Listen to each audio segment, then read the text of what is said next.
Hello, and welcome to The Sleepy Scientist. I'm glad you're here. Whether you've had a long day, a busy mind, or you simply love falling asleep to the sound of science, this video is made just for you. Tonight, we'll be gently gliding through the cosmos to uncover one of the strangest truths in physics. Why light, of all things, has a speed limit. But before we begin, I'd love to know, where in the world are you listening from? And what time is it where you are right now? Are you winding down under city lights, or nestled somewhere quiet and dark, perhaps with a cup of something warm? If you enjoy these sleepy explorations, I'd be so grateful if you gave the video a little like and tap that subscribe button. It helps more sleepy scientists like you find their way here, and it means I can keep making more of these soft starlit journeys for you. Now, I do hope this video isn't too interesting, though if it does accidentally keep you awake, at least you'll come away knowing a bit more about how our universe works. Not such a bad trade, really. So settle in, close your eyes if you like, and let's take a slow, thoughtful wander through the story of light and why it's in such a hurry to get anywhere at all. Light is one of those things we all think we understand until we actually try to explain it. You flip a switch, and there it is. It fills the room, lets you see your cat's judgmental stare, and makes your phone screen glow long after you swore you'd put it down. But what is it really? Is it a wave? A particle? A ghost? A cosmic courier with a very strict delivery schedule? The short answer is yes, and also sort of. Let's take a nice slow wander through what light actually is, because before we can understand why it has a speed limit, we first need to understand what's actually doing the speeding. First, let's talk about photons. They're the tiny packets that make up light. Imagine them as little messengers, zooming through the void at the fastest speed allowed by the universe. But these messengers are strange. They're not particles in the traditional sense, like marbles or peas. They don't have mass, they don't rest, and they definitely don't follow the usual rules. Now here's where it gets fun. Photons are also waves, but not waves like ocean waves or wavy hair. They're electromagnetic waves, vibrations of electric and magnetic fields that oscillate at right angles to each other and to the direction they're moving. Yes, it sounds like a physics yoga class, but the mental image is quite elegant. Two fields dancing through space together, locked in a perfect rhythm. These waves don't need a medium to travel through. That's important. Most waves, sound waves, water waves, even the wave you give your neighbor from across the fence, need something to move through. Sound needs air. Water waves need, well, water. But light just goes. It travels through the vacuum of space without a problem. That's why we can see the sun, which is over 90 million miles away. Its light has traveled through the emptiness of space to reach us, without a single rest stop. And it doesn't just come in one flavor. The light we can see, what we call visible light, is only a tiny part of the electromagnetic spectrum. Imagine a piano that stretches for miles. Visible light is just a handful of keys in the middle. On one end of the spectrum, we've got radio waves, long, lazy undulations that can stretch for miles. On the other end, we've got gamma rays, sharp, high-energy spikes that can pass through almost anything and are usually found in the company of exploding stars and nuclear reactions. In between, you've got microwaves, infrared, which your TV remote uses, ultraviolet, which gives you sunburns, and X-rays, which can see through your bones but somehow never find your missing socks. But despite all these differences, all these forms of light move at the same speed in a vacuum, roughly 299,792,458 meters per second.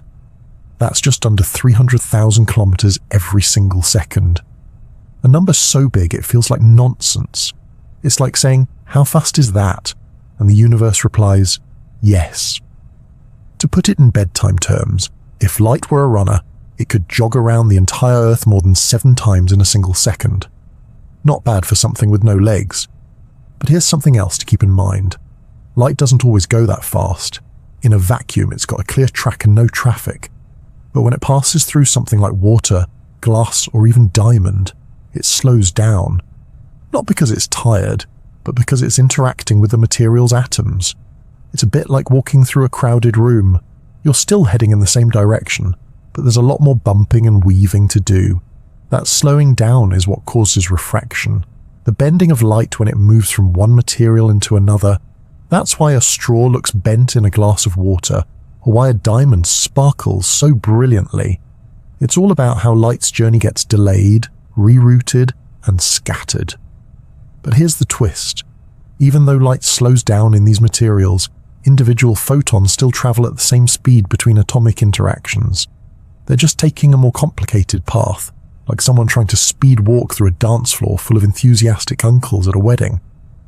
Now let's talk for a moment about color. When we look at a rainbow, or a prism, or the weird oil slick in a puddle, what we're seeing is light split into its various wavelengths. Each color of visible light has a different wavelength. Red is long and lazy, violet is short and twitchy. But all of them are still photons, still electromagnetic waves, just vibrating at different frequencies. Your eyes have special cells, cones, that are tuned to specific ranges of those wavelengths. That's how you see color. It's not that the apple is red, it's that it's reflecting the wavelength we interpret as red while absorbing the rest. In a way, color is just your brain's best guess based on which vibrations make it to your retinas. And as if all this weren't already wonderfully strange, light also has no rest mass. That means, unlike you or me or your slightly judgmental cat, it doesn't need energy to move. It always moves. It has no choice. If a photon were to stop, it wouldn't just be taking a break, it would cease to exist. It's motion, or nothing. All, or gone. That's not just poetic, it's physics. So we've got these massless packets of energy that behave like both waves and particles, that travel at a universal speed, that can interact with atoms, bend around corners and bounce off surfaces, all while delivering the very experience of sight and color to conscious brains like ours. And that's just scratching the surface. But for tonight, let's hold on to this image. Light as a restless traveler, made of no substance but energy, never pausing, never sleeping, always tracing the outlines of everything we know. It shows us the stars, the faces we love, the pages of our favorite books. And it does all this while obeying one of the most curious rules in the universe, a speed it will never exceed and never fall below. Light isn't just what helps us see, it's how the universe whispers its story into our eyes. Let's take a gentle step back in time, long before satellites and lasers, before physicists had high-tech toys to measure the universe's secrets. Imagine a world lit only by fire and stars, where understanding something as elusive as light speed was not just difficult, it seemed almost absurd. For most of human history, people believed the light moved instantaneously. It was just there. You lit a candle, and the room lit up. The sun rose, and the world turned golden. No waiting, no delay. It seemed obvious. Why would anyone think otherwise? Even the ancient Greek philosopher Empedocles, one of the few to suggest that light might have a finite speed, wasn't taken very seriously. Aristotle, whose opinions had the unfortunate habit of sticking around for centuries, thought light was instantaneous, and that was that. Case closed, curiosity shelved. But then came Galileo. Now, Galileo was not one to accept things just because someone important said so.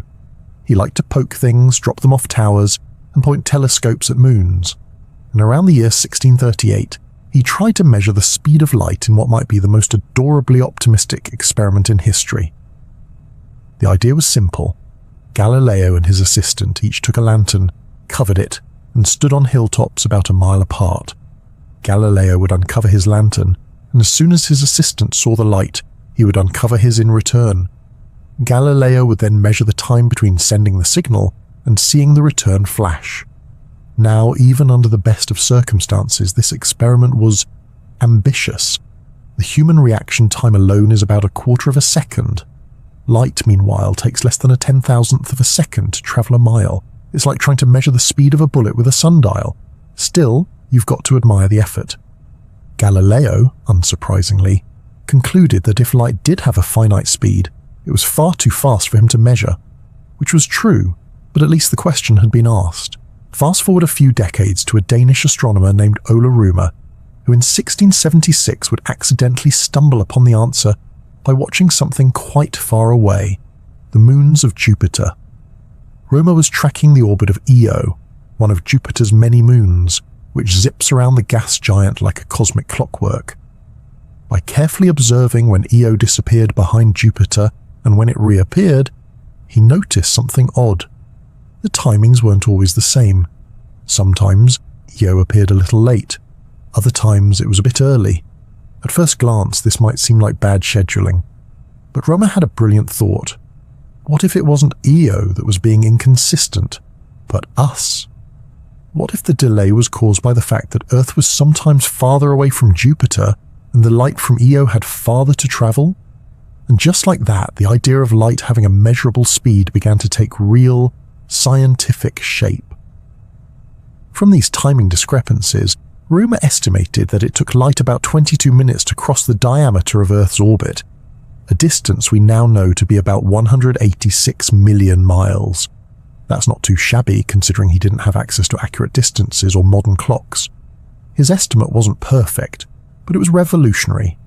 It told the world light takes time, not much, but enough to matter. Later, in the early 1800s, a physicist named Hippolyte Fizeau decided to try something more earthbound. His method involved a beam of light, a rotating toothed wheel, and a mirror placed several miles away. Here's how it worked. The beam of light passed through a gap between the teeth of the wheel, traveled to the distant mirror, and bounced back. If the wheel was spinning slowly, the returning light would pass through the same gap and be visible. But if the wheel spun faster, the returning light would hit a tooth instead of a gap and be blocked. By adjusting the speed of the wheel, Fizeau could figure out the point at which the light beam was completely extinguished, meaning it had just enough time to travel to the mirror and back, while the wheel rotated half a tooth's width. Using the known distance and the wheel's speed, he calculated the speed of light to be about 193,000 miles per second. That's not far off the modern value, especially considering he was using mirrors, gears, and a whole lot of cleverness. Later still, another scientist named Léon Foucault refined the technique using rotating mirrors instead of toothed wheels, improving the precision significantly. He showed not only that light has a finite speed, but that it actually moves slower in water than in air, a critical clue that light interacts with materials in ways that affect its velocity. But perhaps the most iconic name in all of this is Albert Michelson. In the late 1800s, Michelson took Foucault's method and fine-tuned it to a level of accuracy that no one had achieved before. He used long tunnels, carefully aligned mirrors, and incredibly precise timing to produce results that stunned the scientific world. His efforts earned him the Nobel Prize in Physics in 1907, making him the first American to receive the honor. Not a bad reward for chasing beams of light around with mirrors. Today, we have even better tools: lasers, atomic clocks, satellites. We've defined the meter itself based on the speed of light.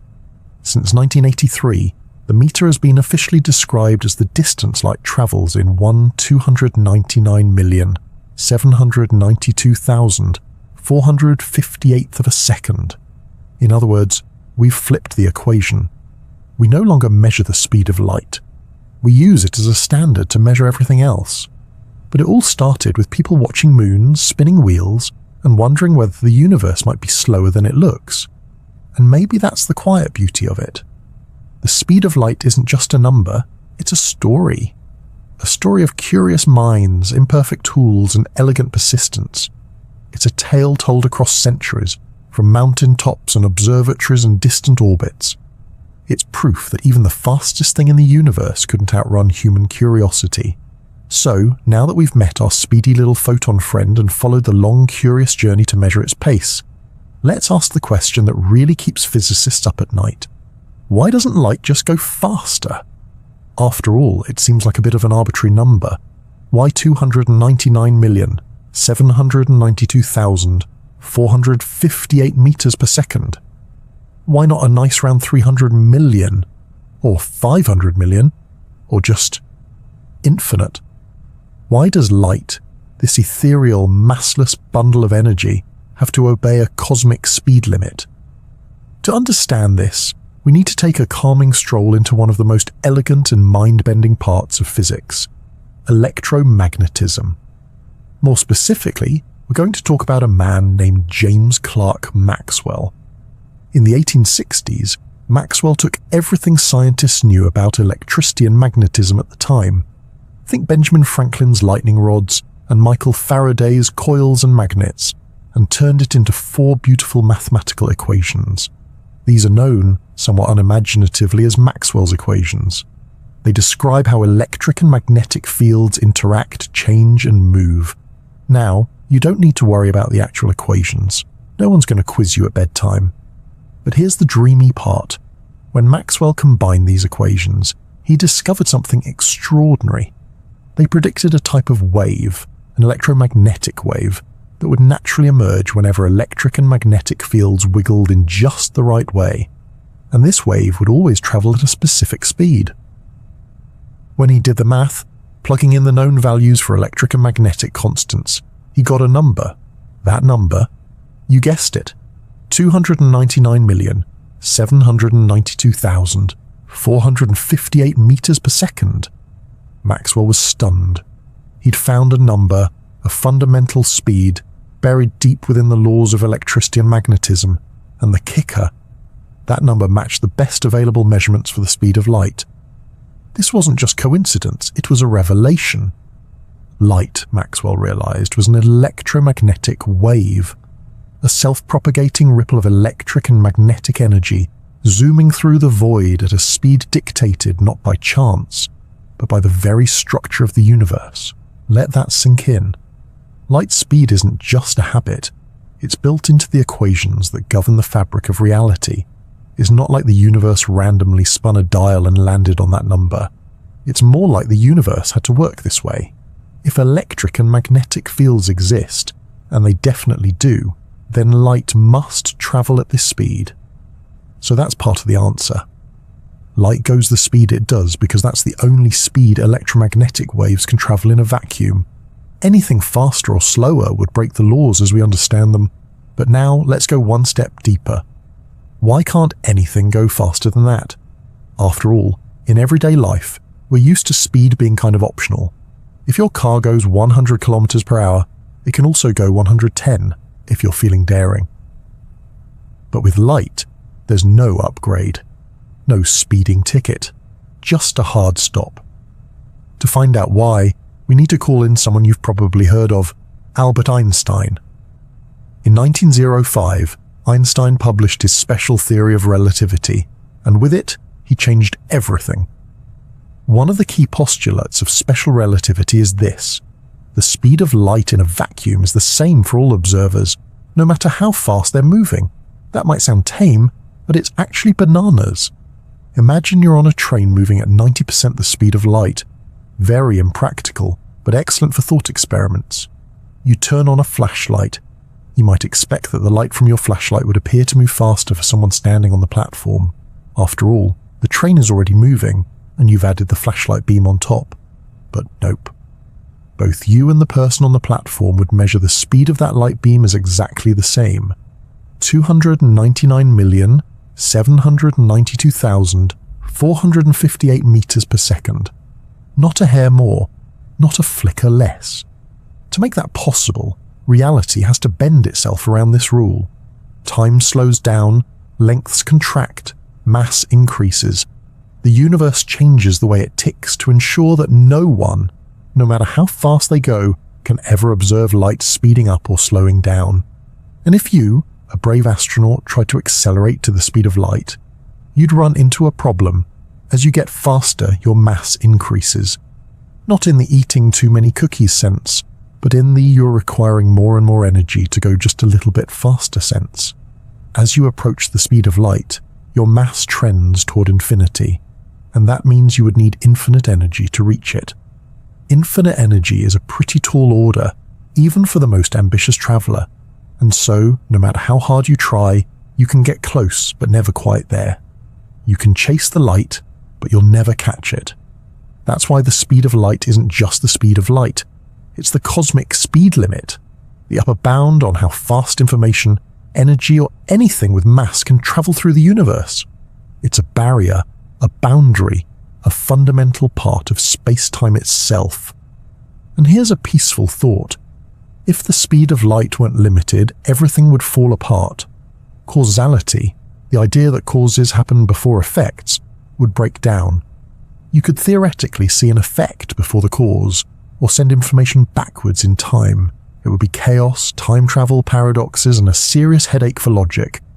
Instead, the universe protects us from that kind of nonsense with this beautiful little speed cap. It keeps things ordered, predictable, calm. No matter what else changes, the speed of light stays the same. So the next time you watch a sunset or marvel at the stars overhead, remember, those beams of light didn't just happen to arrive. They followed a rule, one written into the very bones of physics. A rule that says, this far no farther. A limit, yes, but a limit that gives the universe structure, stability, and beauty. Light doesn't go faster because it can't. Not because it's weak or lazy, but because it's perfect exactly as it is, bound to a speed that keeps time flowing forward, keeps causality intact, and lets us understand the world in a way that would otherwise be impossible. And honestly, for something that zips across space at nearly 300,000 kilometers per second, I think that's a pretty graceful pace. Albert Einstein had a gift for flipping reality on its head and making it seem obvious in hindsight, like the universe had been whispering secrets all along, and he was just the first to actually listen. When he introduced his theory of special relativity in the year 1905, he didn't just tweak the rules of physics, he rewrote them. At the heart of his theory was a bold statement. The speed of light in a vacuum is constant. Not just generally constant, not pretty consistent if you're not moving too fast. Number absolutely constant. For everyone, everywhere, always. This might sound quaint if you're drifting off to sleep, but it breaks everything you think you know about motion and time. Let's say you're on a spaceship floating peacefully through the void. You're holding a flashlight. You turn it on. A beam of light shoots out in front of you at, say it with me, 299,792,458 meters per second. Now imagine someone else, your co-pilot perhaps, is flying past you in another spaceship at half the speed of light. From their perspective, you and your ship are whizzing by like a blur. But when they measure the speed of that same beam of light, they don't see it moving any faster or slower. They also measure it at exactly 299,792,458 meters per second. That's weird. Like deeply weird. In the everyday world, speeds add up. If you're walking on a moving sidewalk at the airport, your speed is your walking speed plus the speed of the moving belt. But with light, the sidewalk could be moving, the person could be moving, the flashlight could be moving, and the light speed stays the same for all of them. So what gives? Einstein's solution was beautifully unsettling. It's not the speed of light that changes, it's everything else. Time, space, the passage of moments, the size of things. All of it bends and stretches to preserve that one sacred number. Let's gently walk through the consequences. First, time dilation. This one's a favorite among physics students and science fiction writers alike. The faster you move, the slower time passes for you, compared to someone at rest. Not just subjectively, it's a real, measurable effect. For example, let's say you're on a spaceship traveling at 90% the speed of light. To you, everything on board feels perfectly normal. You eat snacks, read a book, maybe wonder why you didn't pack more socks. But when you return to Earth, you might find that much more time has passed for everyone else than for you. Years, even decades. While you experienced a short trip, Earth aged without you. This isn't a theory that just lives in books. We've tested it. Particles called muons, which are created high in Earth's atmosphere by cosmic rays, decay in microseconds. But when they're moving near the speed of light, their internal clocks slow down and they last longer, long enough to reach the ground and be detected. Time actually stretches for them as they move. Next, length contraction. This is the strange twin of time dilation. When you travel at high speeds, objects in the direction of your motion appear shorter, not by optical illusion, but by physical reality. Your spaceship would literally measure shorter along its path of travel. Now, before you imagine yourself folding into an uncomfortable cube, know that this only becomes noticeable at speeds close to the speed of light. For everyday travel, cars, planes, or very enthusiastic joggers, the effect is so small it might as well not exist. But near light speed, the universe gets squishy. Then there's relativity of simultaneity, which sounds like a tongue twister but is actually a lovely bit of mental yoga. It means that two events which seem to happen at the same time for one person might not happen at the same time for another if they're moving relative to each other. Imagine a train moving very fast. In the middle of the train, a light bulb flashes. From the train passenger's point of view, the light reaches the front and back of the train at the same moment. But from someone standing on the platform, the light reaches the back of the train first, because the front of the train is moving away from the flash. Both observations are correct. Time and space are no longer universal. They're flexible, local, relative. All of this strangeness, time stretching, distances shrinking, simultaneity breaking down, it all happens to protect that constant speed of light. It's as if the universe looked at this one number and said, everything else can bend, but this must not break. It's a little like a cosmic contract. In exchange for allowing light to remain constant, the universe agrees to warp everything else around it. It's a delicate balancing act that keeps causality intact. Speaking of causality, here's a soothing thought. This cosmic speed limit is what protects our sense of before and after. Because light can only travel so fast, information can only travel so fast. That means you can't see an event before it happens, and you can't send a message into the past. Light's speed limit keeps the universe logical, predictable, tidy. Without it, things would get messy. You could, in theory, cause effects before their causes. You could receive a message before someone sent it. Paradoxes would pile up like socks in a teenager's bedroom. Instead, the universe gently says, no, let's not do that. Let's have order. Let's have a maximum speed, and let's make it sacred. And so, this is where Einstein's work shines brightest. He didn't just describe the speed of light as a limit. He showed that it's a cornerstone of reality, the cosmic scaffolding that holds up time and space. Today, GPS satellites rely on Einstein's equations to keep your phone from thinking you're in the middle of the ocean. Particle accelerators use them to guide subatomic particles around at astonishing speeds. Astronomers use them to decode the whispers of the cosmos from distant galaxies. All of it rests on this strange but constant truth. Light has a maximum speed, and that speed is the same for everyone.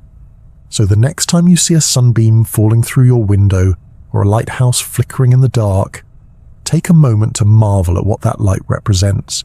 Not just energy, not just warmth, but the delicate geometry of space-time itself.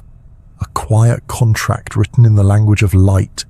And no matter how fast you go, no matter how far you drift, it will always greet you at the same pace, unchanged, unwavering, and eternally on time. So far we've explored light itself, what it is, how we measured its speed, and why the universe insists on giving it such a precise and unbreakable limit. But now, let's gently pull back the camera and look at what this cosmic speed limit actually does to reality. Because once you realize that light can't go any faster than it already does, the implications are surprisingly far-reaching, and in many ways, quite beautiful. Let's start with something fundamental to how we understand the universe. Time. Not your kitchen clock kind of time, but the kind that ties together events, memories, and causality. Light's speed limit gives time a structure. It draws boundaries around what can influence what. It tells the universe, you may only connect the dots if there's time for a light to travel between them. This idea is what physicists call the light cone. It's not a snack or a lampshade. It's a way of mapping out what parts of space-time are connected by cause and effect. Imagine this. You're standing in a field and you light a match. That tiny spark sends out light in every direction. The furthest anything can be affected by that match, immediately or eventually, is limited by how far light can travel from that moment onward. If someone is standing very, very far away, say 100 light years, they won't even know the match was lit until 100 years later. Now flip it. Imagine you're standing in that same field, waiting for something to happen. The only events that could possibly influence you right now are the ones whose light has had time to reach you. That's your past light cone. Everything that could have possibly caused your present moment. The light cone isn't just a clever diagram. It's the border between possible and impossible. If something happens outside your light cone, it's not just too far away. It's too far away in time. No signal, no sound, no whisper from that event can reach you yet. It's as if it doesn't exist for you. Not until the light arrives. This idea shapes our entire understanding of the universe. It means there's no such thing as instant communication, no perfect synchrony across space, no omnipresent now. Instead, every moment is local. Every now is a bit different depending on where you are, and light speed is the rulebook that keeps it all consistent. Think about how this affects your view of the night sky. When you look up at the stars, you're not seeing them as they are. You're seeing them as they were. The light from the nearest star system, Alpha Centauri, takes more than 4 years to reach us. If something dramatic happened there last week, we won't know for several more years, and that's the nearby neighborhood. Look further out, and the effect becomes even more dramatic. The light from the Andromeda Galaxy takes over 2 million years to arrive. You are seeing it as it looked when early humans were just starting to figure out how to make tools. Beyond that, we see light that left its galaxy billions of years ago, before our sun even existed. And yet it feels so present. The stars twinkle, the galaxies glow. They seem right there, but they're not. They're history, written in beams of light, traveling at their own patient pace. This delay is what allows astronomers to be time travelers of a sort.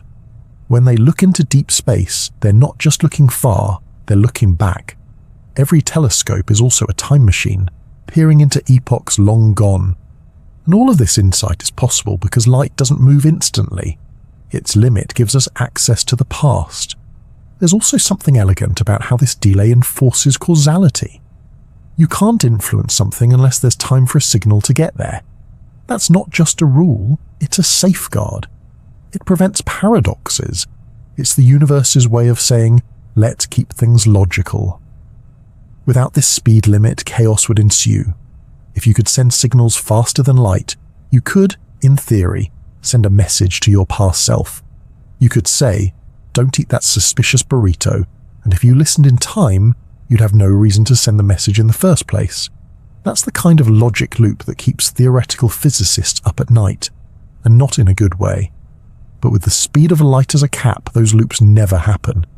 You can't outrun your own consequences. Events happen in order. The past stays behind you, the future ahead.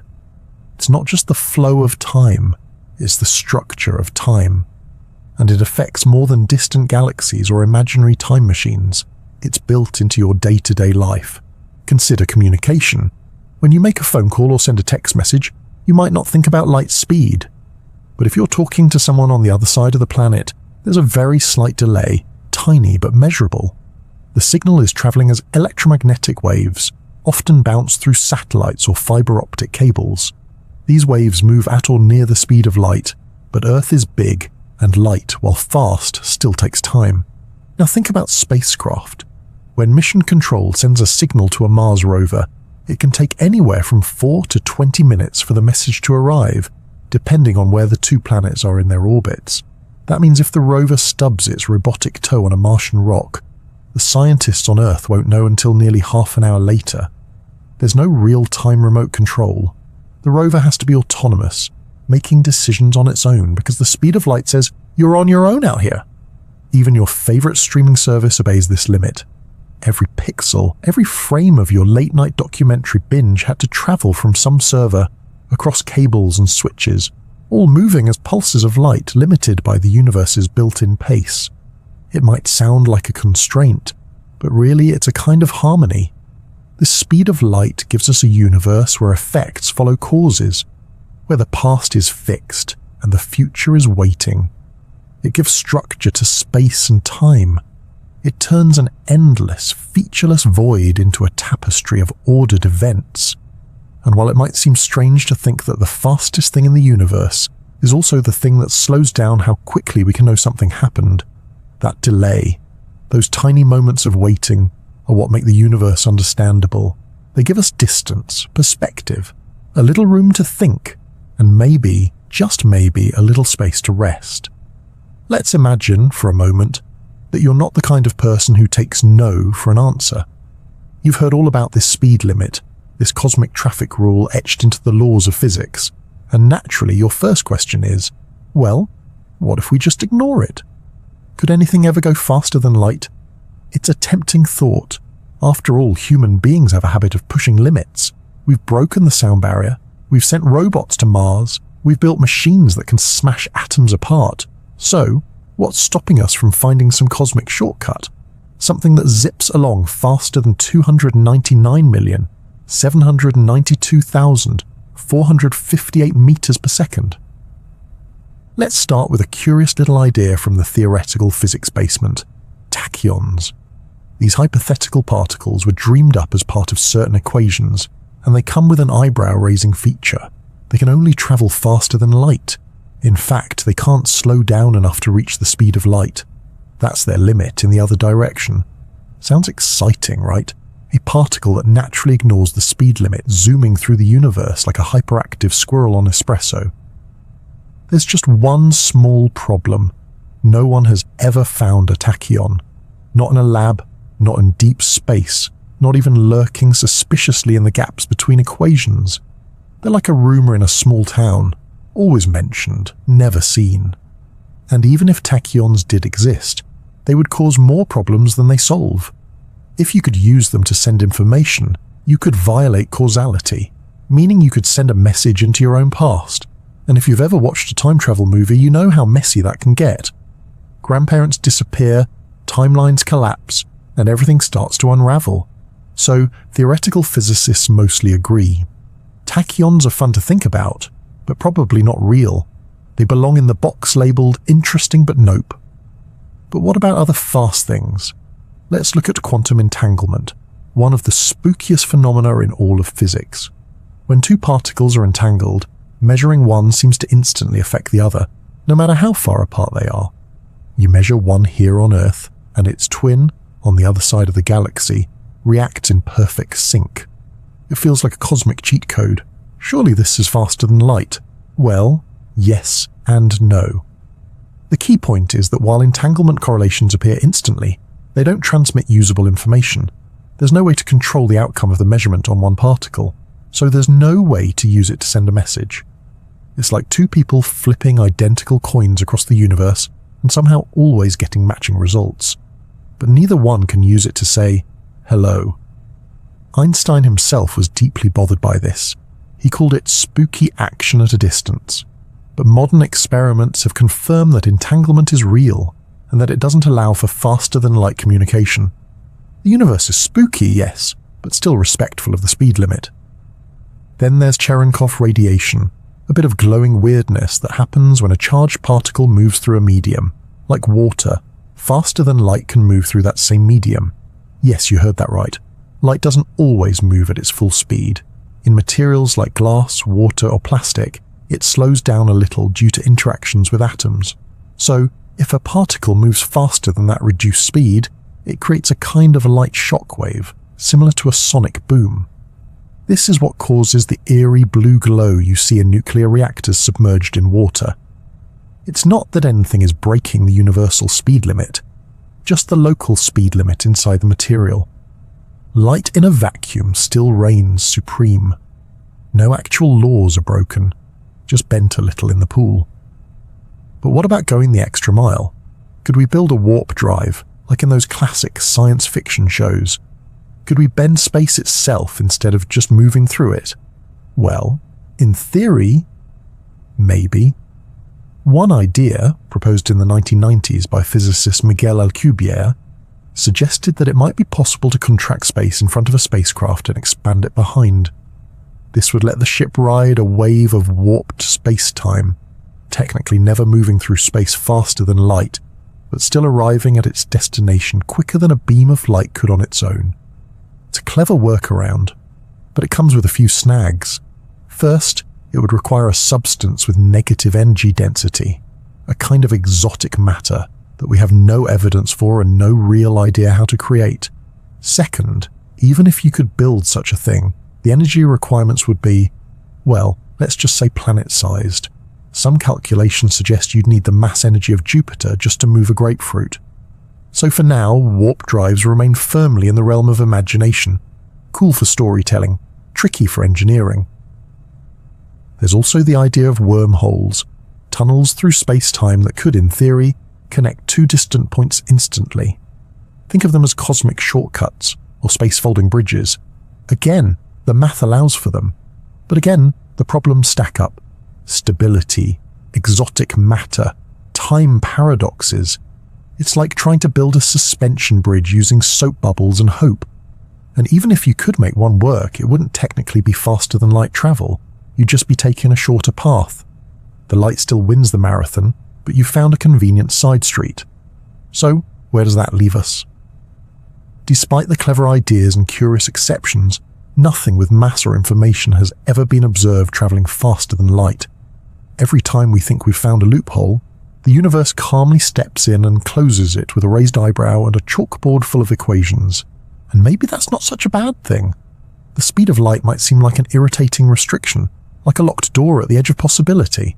But in reality, it's more like a safety rail, keeping the universe from falling into paradox, chaos, and spaghetti timelines.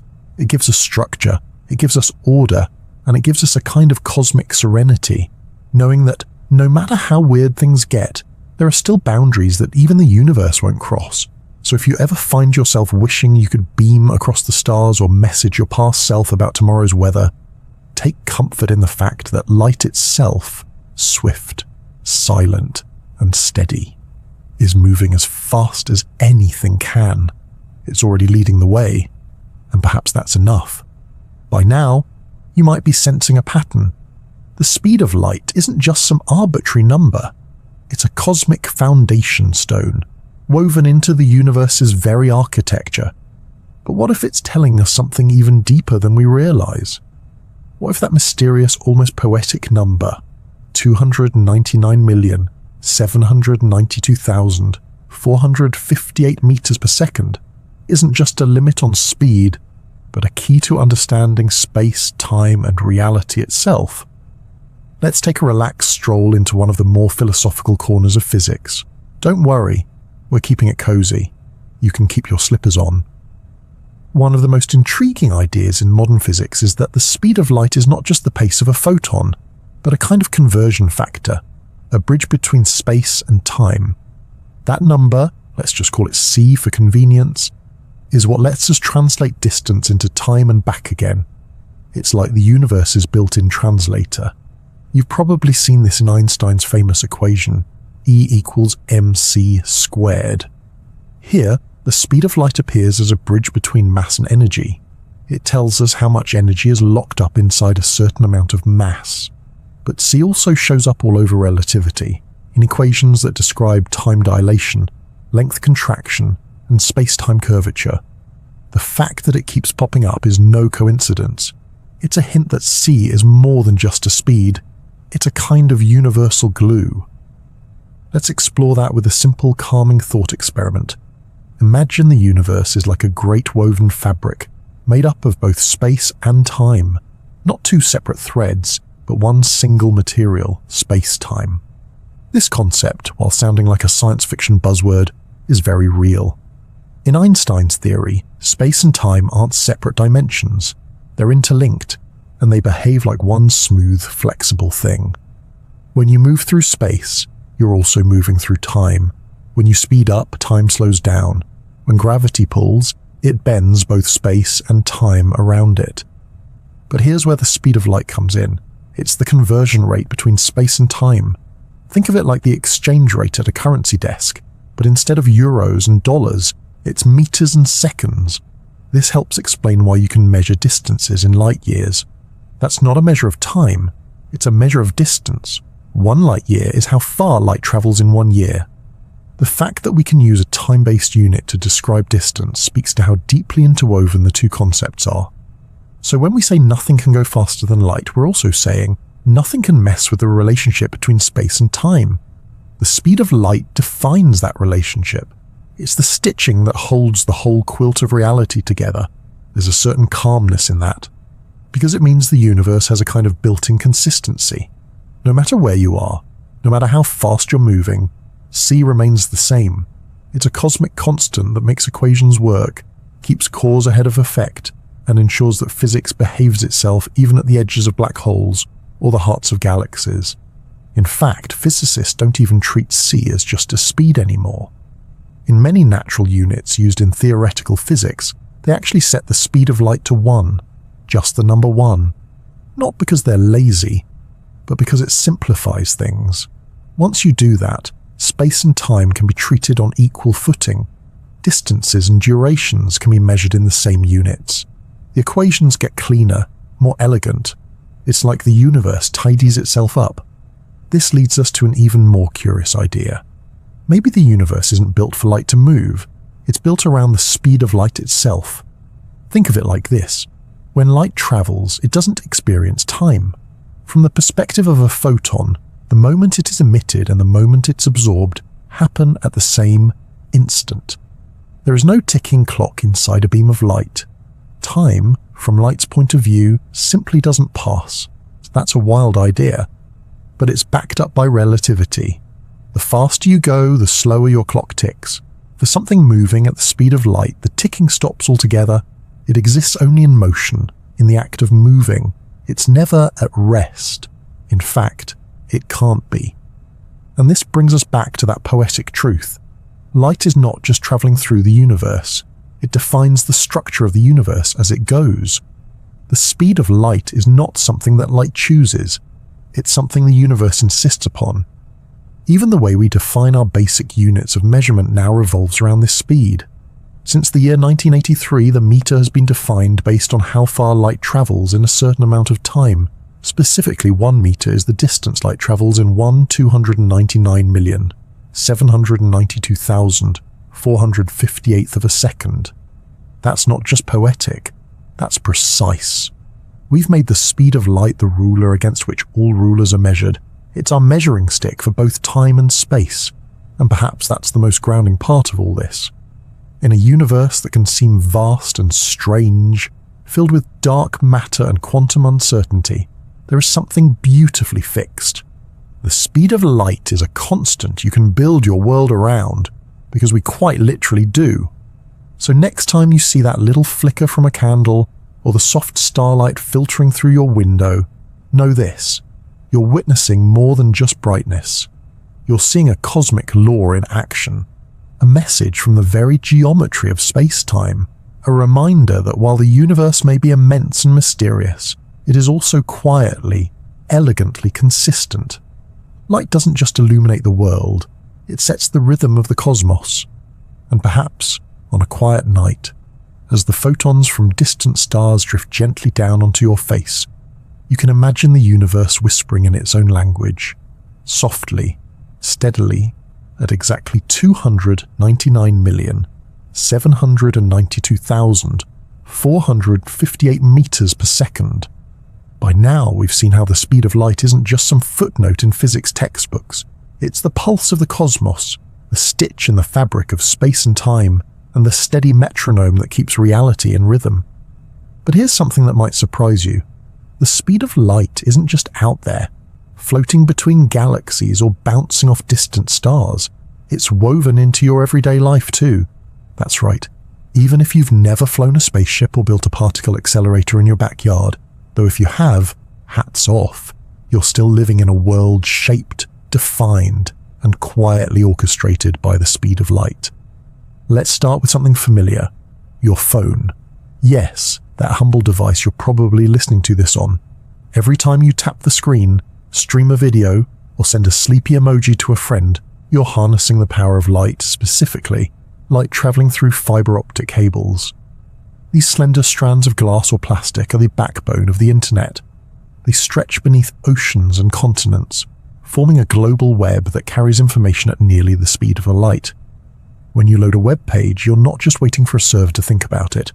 You're waiting for pulses of light tiny flashes representing ones and zeros, to make their journey through these cables, bounce through routers, and arrive at your screen. And while the speed of light in fiber is slightly slower than in a vacuum, roughly 2/3 as fast, it's still astonishingly quick. We're talking about hundreds of thousands of kilometers per second. That's how your cat videos, weather updates, and bedtime playlists arrive with barely a pause. Now, those fiber optic cables aren't just moving data, they're also helping to keep time. You might be surprised to know that one of the technologies most reliant on the speed of light is the Global Positioning System, or GPS. When you use GPS to find your way to the nearest bakery, your device connects to at least 4 satellites orbiting Earth. Each of these satellites sends out a signal with a timestamp, down to the nanosecond.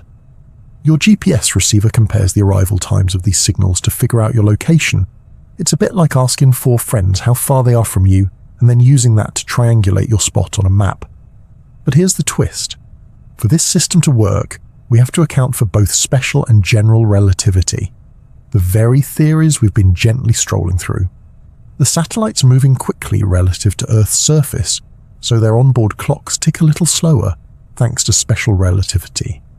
At the same time, they're higher up in Earth's gravitational field, which makes time tick a little faster for them, thanks to general relativity. The result? Without correcting for both of these effects, your GPS would be wrong by several kilometers every single day. Thanks to Einstein's insights and the rock-solid constancy of the speed of light, your GPS can tell you which turn to take to get to that croissant you've been craving. Let's zoom in even closer now, to your eyes. Vision itself is built on light's behavior. When you look at the world, you're seeing photons bouncing off objects and entering your eye. These photons travel through the cornea and lens, get focused onto your retina, and trigger chemical changes in cells called rods and cones. Your brain then takes those electrical signals and reconstructs them into the vivid, colourful image of a tree, a sunset, or your oddly judgmental houseplant. All of this depends on how fast light can travel, how it bends through different materials, and how it interacts with the atoms in your retina. Even the fact that you see depth and motion relies on the delay, however small, between light reaching each eye and your brain, comparing the inputs. And speaking of bending, consider refraction, the way light slows down and changes direction when it enters a different material. This is what makes a straw look bent in a glass of water, or creates the shimmering effect you see on a hot road. It's also the principle behind eyeglasses, microscopes, telescopes, and camera lenses. Every time you snap a photo or read a book with glasses on, you're benefiting from our understanding of how light travels. Even the humble microwave oven owes its existence to electromagnetic waves. Microwaves are just a lower frequency form of light. They bounce around inside the oven, causing water molecules in your food to jiggle and heat up. Without the electromagnetic spectrum and our deep understanding of light's properties, reheating leftovers would be a far messier affair. Let's take a cozy step into the world of telecommunications. Your favorite radio station? That's just light too. Radio waves are part of the electromagnetic spectrum, just with longer wavelength than visible light. They travel at the same speed in a vacuum and allow your car to belt out music while you drive. Television broadcasts, Wi-Fi signals, Bluetooth connections, all of these are forms of electromagnetic radiation zipping through space, guided by the same rules that govern starlight and lasers. Now let's wander into medicine for a moment. X-rays, those ghostly images of your bones, are high-frequency electromagnetic waves. They pass through soft tissue but are absorbed by denser materials like bone. That contrast is what gives us the eerie, skeletal snapshot. And MRI machines, while they don't use light directly, rely on electromagnetic fields to create incredibly detailed images of the inside of your body. In short, light, or its extended family of electromagnetic waves, is quietly working behind the scenes in nearly every area of modern life. It's how we see, communicate, navigate, cook, stream, scan, and even study the stars. And speaking of stars, remember that everything we know about the universe beyond our own solar system has been delivered to us by light. Telescopes like the Hubble Space Telescope capture faint photons that have traveled for billions of years across the vacuum of space. These ancient beams carry encoded stories about galaxies, nebulae, black holes, and the early days of the cosmos. We decipher these stories by analysing the light's colour, intensity and spectrum. A small shift in wavelength, a red shift, can tell us how fast a galaxy is moving away from us. A slight dip in brightness can hint at a planet passing in front of its star. A strange glow in the background might just be a whisper from the Big Bang itself. And it all works because light obeys the same rules everywhere. Whether it's a photon bouncing off your coffee mug or a ray of starlight from a galaxy 13 billion years away, it moves with the same unwavering speed. So the next time you open an app or look at the moon, take a moment to marvel at what's really happening. The quiet, graceful dance of photons, electromagnetic fields, and universal constants.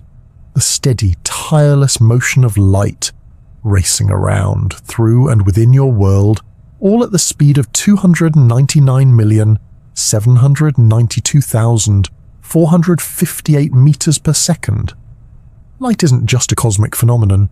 It's in your pocket, in your home, in your eyes.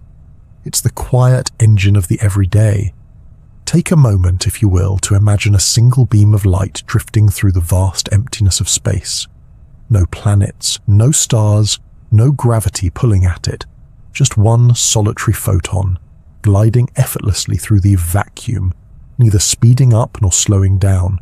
It has no mass, no rest, and no need for fuel. It simply exists in motion, moving at the only speed it knows, 299,792,458 meters per second. That image, simple and serene, is more than just a poetic thought. It's a glimpse into the very fabric of the universe. Because this humble little beam of light is doing more than travelling. It's participating in the great cosmic symphony, a dance of information, energy and time that weaves the structure of everything we know.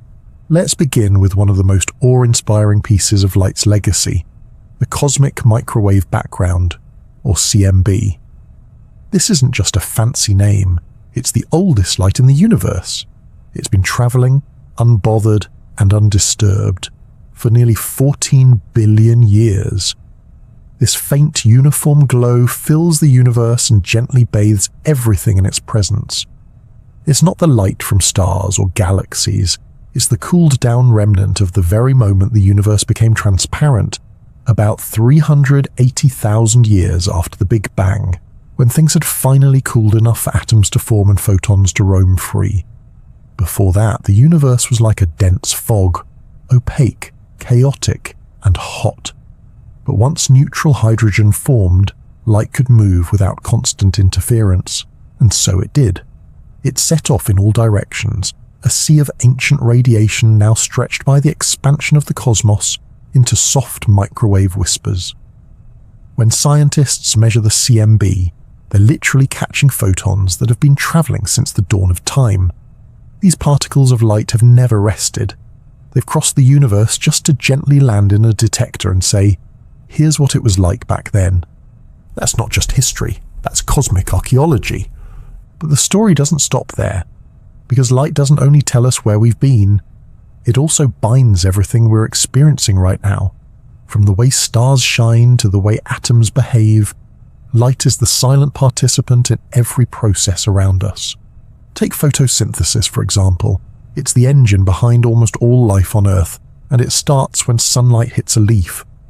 Photons strike chlorophyll molecules, exciting electrons and triggering a cascade of reactions that eventually store energy in chemical bonds. Plants then use this energy to grow. Animals eat the plants, or they eat the animals that eat the plants, and so the chain of life continues. Without light, there is no photosynthesis. Without photosynthesis, there are no plants. Without plants, well, let's just say dinner would get a lot less interesting. In a very real sense, every meal you've ever eaten started with a photon from the sun. And it's not just plants that absorb light in interesting ways. Our very bodies are built to capture and respond to it. The human circadian rhythm, our internal clock, is deeply influenced by light. As sunlight changes through the day, it helps regulate our sleep, alertness, and even mood. A burst of morning light tells your brain to stop producing melatonin, the hormone that makes you sleepy. In the evening, fading light lets that melatonin rise again, nudging you toward rest. Even now, as you listen to this soft drift of ideas, your body is tracking the light around you, adjusting its rhythms, syncing to the world's subtle cues. But perhaps the most profound thing light does is connect. It connects not just eyes to objects or stars to telescopes, but moments to each other. It's how information travels. Every time we see something, every time we look across a room or across the sky, we're receiving messages, encoded in waves, shaped by space and translated by our minds. Light is the language of the universe, and like any language, it has dialects, different wavelengths for different stories. Some tell us about the chemical composition of distant galaxies.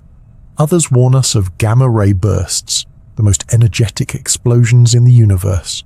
Some carry the warmth of infrared radiation from a newly formed star. Others paint rainbows across oil slicks and soap bubbles, revealing the hidden geometry of interference and refraction. This diversity is what makes light so powerful. It doesn't just show us what's there, it tells us how things work.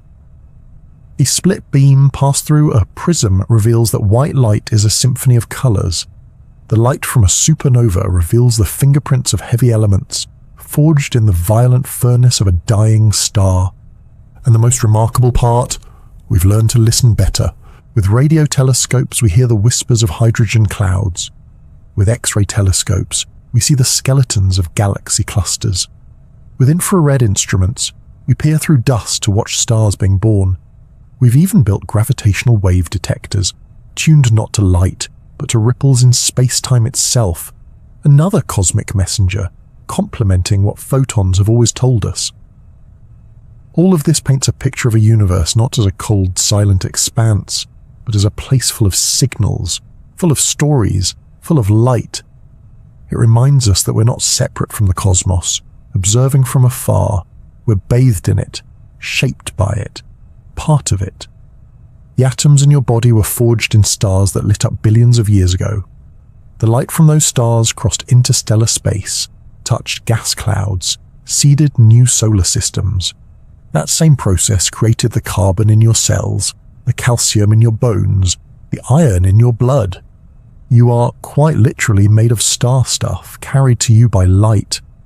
And so, this restless traveler, this photon with no mass, no clock and no home, does more than move. It connects the ancient past to the present moment. It ties atoms to galaxies. It lets eyes see and minds understand. In a universe so vast and full of unknowns, light is a constant companion. Not just fast, not just fundamental, but familiar. It's the quiet presence that turns space into story, that fills the dark with meaning and that whispers across the emptiness, I am still here. So tonight, as you settle in and let your thoughts drift with the stars, remember that even in the quiet, even in the dark, light is always on its way. And so, here we are, gently floating back to where we began. We set out to answer a simple question. Why does light have a speed limit? Along the way, we've wandered through fields of photons and danced with electromagnetic waves. We've listened to the whispers of the cosmos, seen time bend and space stretch, watched clocks slow down and stars speak in ancient beams. We've traveled through cables and galaxies, through your phone, your eyes, and the quiet glow of the microwave background. And the answer, in the end, is as elegant as it is profound. Light travels the way it does because the universe is built to let it, and to be shaped by it. Its speed is not just fast, it's fundamental. A cosmic rule that holds everything together, from the pulse of atoms to the stretch of galaxies. It isn't something that can be broken or outpaced, and perhaps that's a good thing. The speed of light gives us order, gives us time, gives us a way to understand. It gives us stories and sunsets and the warmth of starlight on a cold night. So maybe we don't need it to be faster. Maybe it's already perfect just the way it is. And now, as we bring this quiet journey to a close, let me ask you again, where in the world are you listening from tonight? And what time is it, right now, wherever you are? Are you curled up in bed with the stars outside your window, or sitting quietly on the other side of the world with morning light just beginning to rise? Wherever you are and whenever it is, thank you for spending this time with me.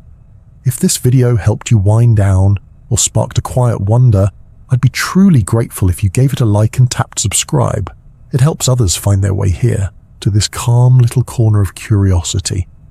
And if this video kept you awake, well, at least you might have learned something interesting while waiting for sleep to find you. Until next time, rest well, and may your dreams move at just the right speed.